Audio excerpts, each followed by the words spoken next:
नमस्कार, मैं हूं कुमार गजेंद्र। जनपद ऑन द स्पॉट में आपका स्वागत है। हमारे एक दूसरे social media platform podcast with Kumar Gajendra में भी आपका स्वागत है, जहां आप हमें सुन सकते हैं। दिल्ली के मुख्यमंत्री अरविंद केजरीवाल या यूं कहें कि आम आदमी पार्टी को एक बड़ा झटका लगा है और ये बड़ा झटका सुप्रीम कोर्ट ने दिया है, जहां भाग भाग कर अरविंद केजरीवाल हर बात पे पहुंच जाते हैं। पूरा पूरा टाइम दिल्ली के अंदर जो सत्ता का सुख भोगने का जो पूरा समय था, अरविंद केजरीवाल ने केवल और केवल कोर्ट कचहरी के चक्कर काटने में गुजार दिया। इससे दो बड़े नुकसान हुए। एक तो दिल्ली का विकास पूरी तरीके से ठप हो गया, रुक गया, पैसे की बर्बादी हुई, और दूसरा हासिल कुछ नहीं हुआ। दिल्ली में एक भी काम नहीं हुआ। काम इसलिए भी नहीं हुआ कि आप समझिए कि दिल्ली के अंदर जो सबसे लास्ट जो पब्लिक से कनेक्टेड जो एजेंसी काम करती है, वो एजेंसी है एमसीडी। एमसीडी नाली, सड़कों, खड़ंजों से लेकर साफ सफाई के सारे काम एमसीडी के पास हैं। इसके अलावा बिल्डिंग, भवन निर्माण, ये सब एमसीडी देखती है। अब इसी एमसीडी में जब से अरविंद केजरीवाल सरकार जीतकर आई, तब से उन्होंने अपना कोई भी काम नहीं किया। देखिए, काम में हम आपको ये भी बता देते हैं यहाँ साथ साथ, और बहुत जरूरी भी समझते हैं कि अरविंद केजरीवाल ने एमसीडी चुनाव से पहले एक बड़ा अभियान चलाया। असल में क्या है ना, केजरीवाल एंड कंपनी ये बात जानती है कि लोगों से किस तरीके से मुद्दों को लेकर कनेक्ट करना है। और केजरीवाल ने जो सबसे बड़ा मुद्दा उठाया था, वो दिल्ली के अंदर कूड़े के पहाड़ों का उठाया था। कूड़ों के पहाड़ों को लेकर अरविंद केजरीवाल पूरी जनता के दिल्ली के अंदर गए और उन्होंने अपने सारे जितने एजेंट थे उनको भेजा और ये कहा कि हम 1 महीने के अंदर अंदर बढ़ा देते हैं इसको, 6 महीने के अंदर अंदर दिल्ली से कूड़े के पहाड़ों का सफाया कर दें। लेकिन दिल्ली के अंदर जितने भी कूड़े के पहाड़ है, चाहे वो पलसवा लैंडफिल साइट हो, चाहे वो गाजीपुर लैंडफिल साइट हो, चाहे दूसरे हो, सभी के सभी एज इट इज खड़े हैं और अरविंद केजरीवाल तिहाड़ जेल में बिल्कुल मौन बैठे हैं। हालांकि एमसीडी से उनका ज्यादा लेना देना नहीं है, वो दिल्ली सरकार देखते हैं, लेकिन एमसीडी ने कोई काम नहीं किया। ऊपर से कभी पानी की मार है, कभी बाढ़ की मार है, कभी राजेंद्र नगर हादसा जैसा हो जाता है। ये सब एमसीडी की नाकामियां है। अब हम सीधे सीधे आते हैं मुद्दे पर। दरअसल अरविंद केजरीवाल ने एमसीडी चुनाव के बाद जब जीत हुई, तो वहां पर एमसीडी के अंदर एक स्थायी समिति बनाई जाती है और जो 5 करोड़ से ऊपर के जितने भी कॉन्ट्रैक्ट हैं या जो काम हैं, उनमें फैसला लेने का और पैसे देने का जो अधिकार है, वो स्थायी समिति को के पास है और स्थायी समिति पास करती है पैसे, फंड को। लेकिन इसी को लेकर यहां पर लड़ाई छिड़ गई और लड़ाई से पहले एलजी को एक राइट है, जो हमारे लेफ्टिनेंट गवर्नर है फिलहाल विनय कुमार सक्सेना है, उनको एक राइट है दिल्ली के अंदर 10 एल्डरमैन की नियुक्ति करना। और 10 एल्डरमैन की जब नियुक्ति कर दी जाएगी, तो अरविंद केजरीवाल का कहना यह था कि एमसीडी के अंदर स्थायी समिति का जो चुनाव है वो हम हार जाएंगे, इसलिए एलजी के पास कोई अधिकार नहीं है। इस बात को लेकर Arvind Kejriwal and company supreme court पहुंच गई सीधे।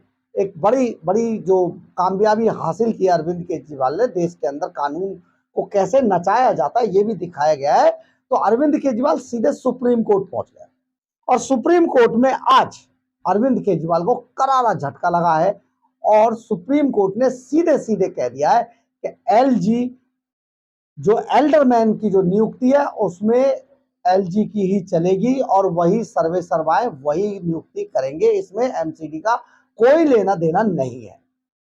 ये आज फैसला आ गया। अरविंद केजरीवाल का वो पूरा का पूरा फैसला खराब हो गया, बड़ा झटका लगा, नींद हराम हो गई है तिहाड़ जेल के अंदर, क्योंकि अरविंद केजरीवाल जितने भी मामलों को लेकर जिस तरीके की बातें कर रहे थे वो सब अब बेकार हो चुका है। अब हम आपको इसको ये पूरा मामला सिलसिलेवार ढंग से बताते हैं ताकि आपको ये सारी चीजें ठीक से क्लियर हो जाए। देखिए, सुप्रीम कोर्ट ने फैसला दिया है कि दिल्ली के उपराज्यपाल को एमसीडी में एल्डरमैन नियुक्ति का पूरा अधिकार है। इसके लिए दिल्ली सरकार की सलाह की बिल्कुल भी जरूरत नहीं। साफ कह दिया। कोर्ट ने 1993 के एक्ट का हवाला देते हुए कहा कि यह अधिकार एलजी को वैधानिक तरीके से मिले हुए हैं। दिल्ली सरकार ने इस फैसले को चुनौती दी थी। चुनौती देते रहते हैं, ये काम कुछ नहीं करते हैं।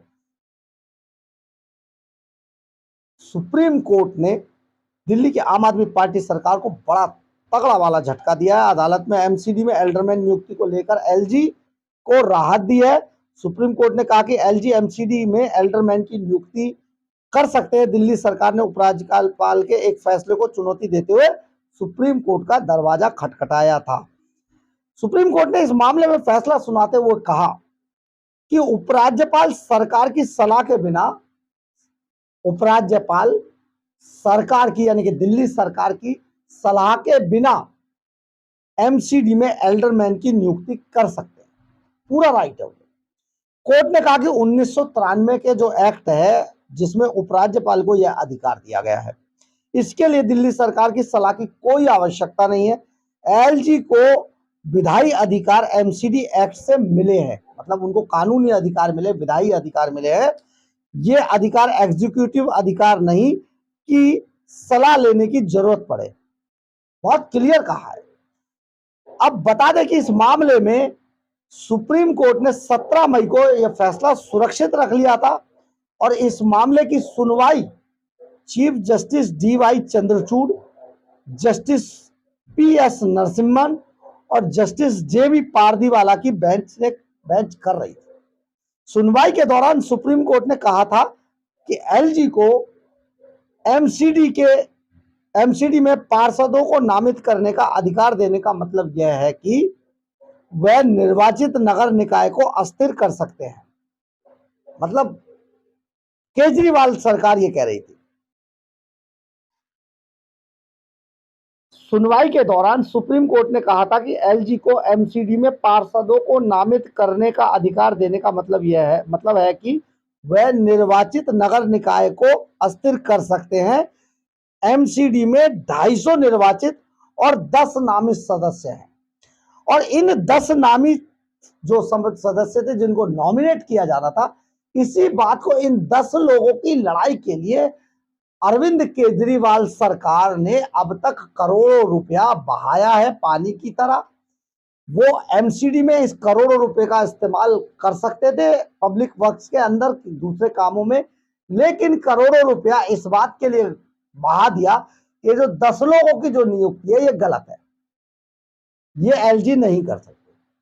आप समझिए अरविंद केजरीवाल किस तरीके की राजनीति कर रहे हैं और दिल्ली के लोगों को और पूरी दिल्ली को किस तरीके से वो पीछे लेके चले गए। करीब दिल्ली 20 साल पीछे जा चुकी है अरविंद केजरीवाल की गलत नीतियों और गलत उनकी नीति और नीयत दोनों गलत है, जिस कारण आज दिल्ली इतनी बुरी तरीके से सफर कर रही है कि यहाँ का ड्रेनेज सिस्टम पूरी तरीके से फेल हो चुका है, पानी की लाइनें खत्म हो चुकी हैं और दिल्ली की कॉलोनियों के अंदर सड़क नाम की अब चीज बची नहीं है।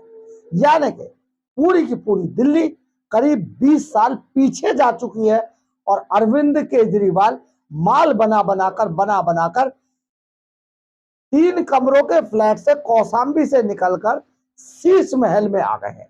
उनका एक एक मंत्री, मनीष सिसोदिया हो, चाहे सत्येंद्र जैन हो, चाहे दूसरे लोग हो, वो करोड़ों बनाकर आपको अभी नहीं दिखाई देगा कहां से कहां चले गए हैं। एक एक पार्षद ने भी खूब माल लूट लिया है और बना लिया है। तो आप समझिए दिल्ली की जनता सड़क पे आ गई और ये सब सड़क से महलों में पहुंच गए। बहरहाल अगर आपको हमारी खबर अच्छी लगे तो आप इसे लाइक, सब्सक्राइब और शेयर जरूर करें। कमेंट्स बॉक्स में अपनी राय जरूर लिख के, इससे हमें बहुत ऊर्जा मिलती है। और अगर आप हमारे चैनल पर नए हैं तो हमारे चैनल को ज्वाइन करना ना भूलें। और अगर आपको हमारी खबरें अच्छी लगती हो, हमारा चैनल अच्छा लगता हो और आप हमें आर्थिक रूप से मदद करना चाहते हो तो प्लीज हमारे QR कोड को स्कैन करके या फिर हमारे सुपर थैंक्स बटन को दबाकर हमें आर्थिक रूप से मदद भी कर सकते हैं। एक बात और, अगर आपके हमारे बारे में, हमारे चैनल के बारे में या हमारी खबरों के बारे में किसी तरीके की कोई राय है तो प्लीज आप अपनी राय कमेंट्स बॉक्स में जरूर लिखें। कई बार हम आपकी राय से अपनी राय बनाते हैं, कई बार हम आपकी राय को अपनी खबरों में आपके नाम के साथ शामिल करते हैं। जय हिंद, जय भारत।